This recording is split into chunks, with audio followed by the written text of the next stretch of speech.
Okay, hey guys, so I'm going to go ahead and go over our day 1 notes today. For Unit 10, we're going to go over pressure, temperature, behavior of gases, and kinetic theory. Okay, so pressure. What is pressure? So pressure is a force exerted by a gas over a given area. Okay, so what causes this pressure? Okay, it's going to be the collisions of the gas particles with each other and the walls of the container. So you have to kind of imagine the gas particles bouncing around everywhere and hitting the walls of that container. And when they hit the walls of that container, that's the pressure that you're going to feel. Okay, so just as a visual, so if you say this red car right here is a gas particle and this green car right here is the walls of your container, well, where they collide is pressure. Okay, that's going to be pressure. And just a little FYI, I'm just going to go through these PowerPoints, so if you need to pause the video, go ahead. Okay, remember that your notes are already on Canvas, so if you want to go ahead and copy the notes down first and then go over the video, that would be perfect. Okay?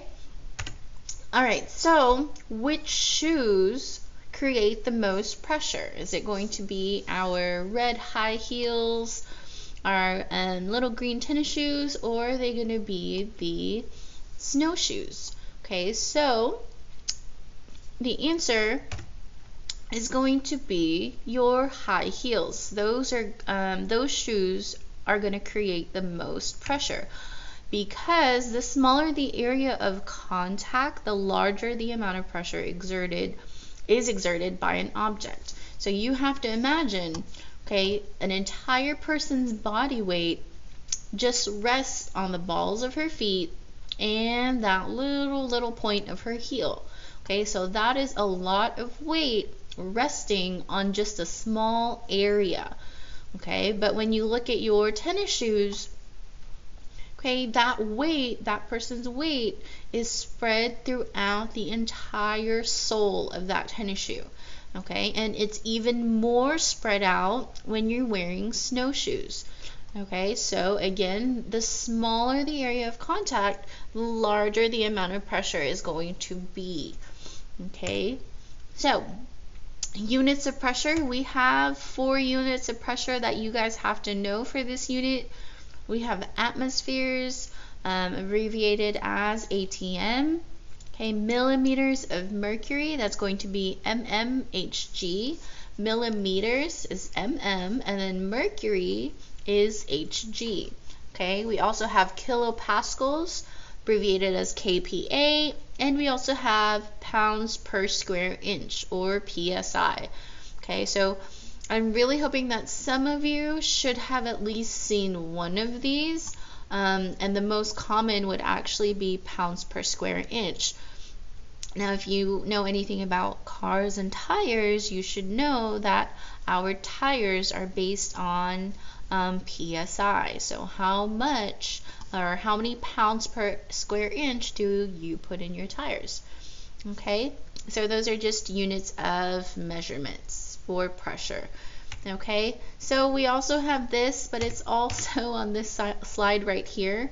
So your conversions between units of pressure, it's basically stating that your 1 atmosphere is equivalent to 760 millimeters of mercury, which is also equivalent to 101.3 kilopascals, which is also equivalent to 14.7 pounds per square inch.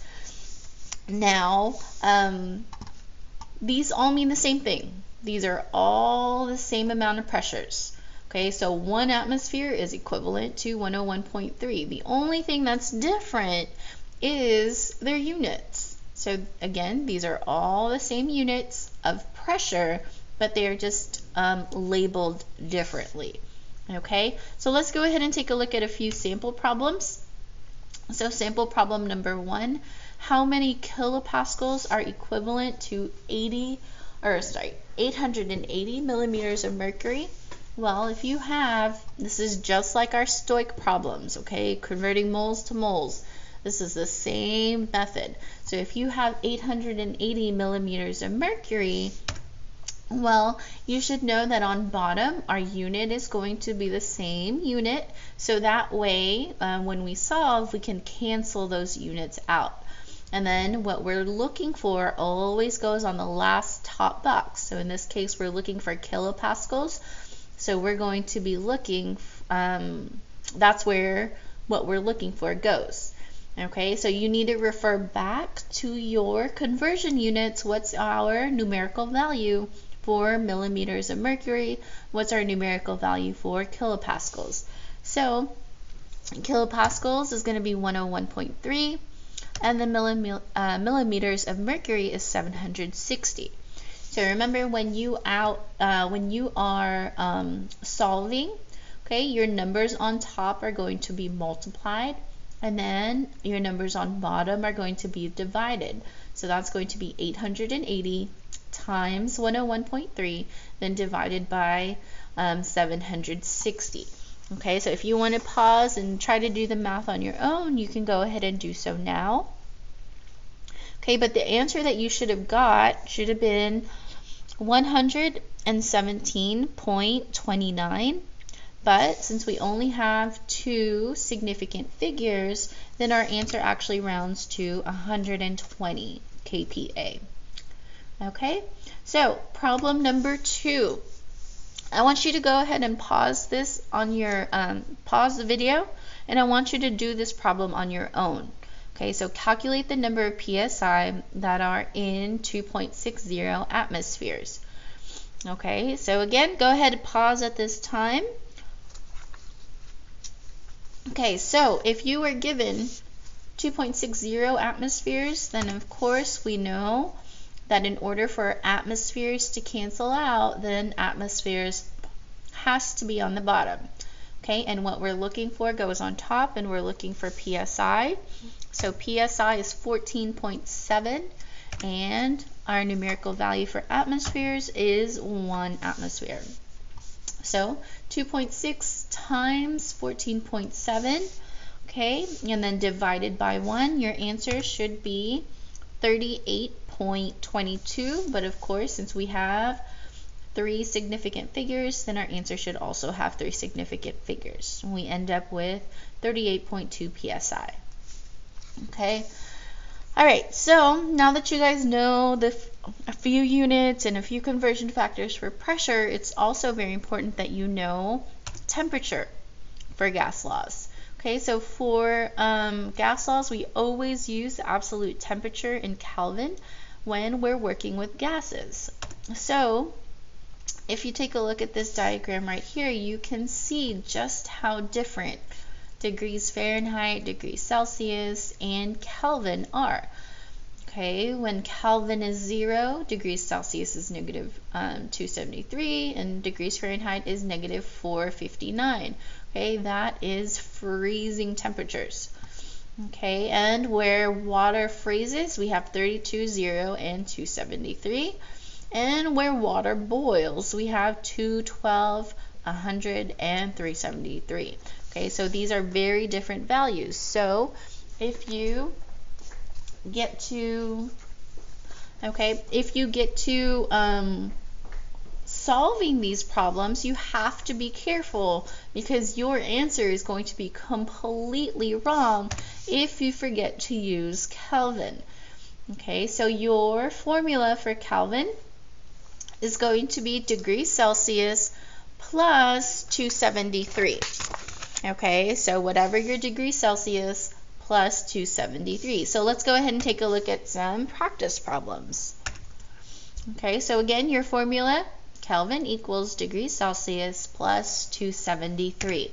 So if we have an example of 32 degrees Celsius, well, what is that in Kelvin? All we have to do is just plug in our given, which is 32 degrees Celsius, into our formula. So 32 plus 273 equals 305 Kelvin. Okay, so how about 75 degrees Kelvin? Okay, so 75 degrees, you plug that into your formula, and you should get 348 Kelvin. Okay, so you guys should always be careful because we can always give you backwards. Like we can always give you Kelvin and ask for degrees Celsius. So in that case, you would subtract 273 instead of add. Okay, ooh, excuse me. All right, so okay, that is basically it for today as far as calculations go, but you do still need to pay attention because the behavior of gases and the kinetic theory helps you understand how gases behave. Okay, so kinetic refers to motion. Okay, this word is something that you guys are just going to have to know. If you're taking physics next year, you're going to be learning all about kinetic and motion all over again. Okay, so again, kinetic refers to motion. The energy of an object, sorry, this is worded wrong. The energy that an object has because of its motion is called kinetic energy. Okay, so the kinetic theory states that the tiny particles in all forms of matter are in constant motion, no matter if it's a solid, liquid, or a gas. Okay, let's see, give me 1 second here. Uh-oh. Okay, so sorry, someone came in and yeah. Okay, so back to where we were. We are on the next slide. So this is just an extra video. If you guys would prefer watching this video, it would actually help you understand a little more about gas laws, because of course everyone explains things differently. So if you guys want to watch this video, I do believe you have to log on through your MyKatie and then go in through the Discovery Education app through your MyKatie cloud. Okay, so again, watch this video if you really have no idea what we're doing and you can't grasp the concept. Try watching this video. Okay, so postulates of the kinetic molecular theory of gases. So your first postulate or your first theory is that a gas is composed of particles, usually molecules or atoms, that are far apart from one another in comparison with their own dimensions. So particles are relatively far apart from one another, and between them is empty space. Okay, because you guys should remember that particles, gas particles, always move constantly in different directions. So if they're constantly moving, you know that there's always going to be some kind of space between them. And if they're constantly moving, then you know that they're always going to be far apart from each other in one way or another. Okay, your second postulate is that gas molecules are in constant random motion. Okay, they travel in straight paths unless they collide with the wall of a container and move independently of each other. Okay, so you can kind of consider it like an explosion. Okay, so if something explodes, you're going to have different kind of particles flying in all different kinds of directions, but they are going to move in a straight path unless they hit another molecule, or in this case a wall of container. Okay, they're always going to be moving in a constant random motion in a straight path. Okay, so your third postulate is that the molecules exert no force on each other or on the container until they collide with each other or the walls of the container. Okay, so you're not going to feel the force until those molecules collide. Okay, so your fourth postulate is the average kinetic energy of the molecule of gas is proportional to temperature. So remember, when you see the word kinetic energy, you should already think of movement. Okay, so just like when you move, when you exert movement, you get hotter or colder. And your answer should be hotter. Okay, so the more movement you have, the higher your temperature is going to be. The less movement you have, the lower your temperature is going to be, okay? So movement or kinetic energy and temperature are going to be directly proportional. If one goes up, they both go up. If one goes down, they both go down. Okay, so your last postulate is that every time a molecule collides with the wall, it exerts a force on which we call pressure. Okay, so again, you're not going to feel any force until those molecules collide. And when they collide, that's what we consider pressure. Okay, so applying this knowledge that we now know, gases fill their containers regardless of the shape or the volume that the containers have. Okay, just like a balloon. Okay, your gases is going to take the shape of the balloon. Okay, no matter if it's just a simple round balloon or if it's a, let's say, unicorn-shaped balloon. Okay, so because there's so much space between these particles, gases are easily compressible.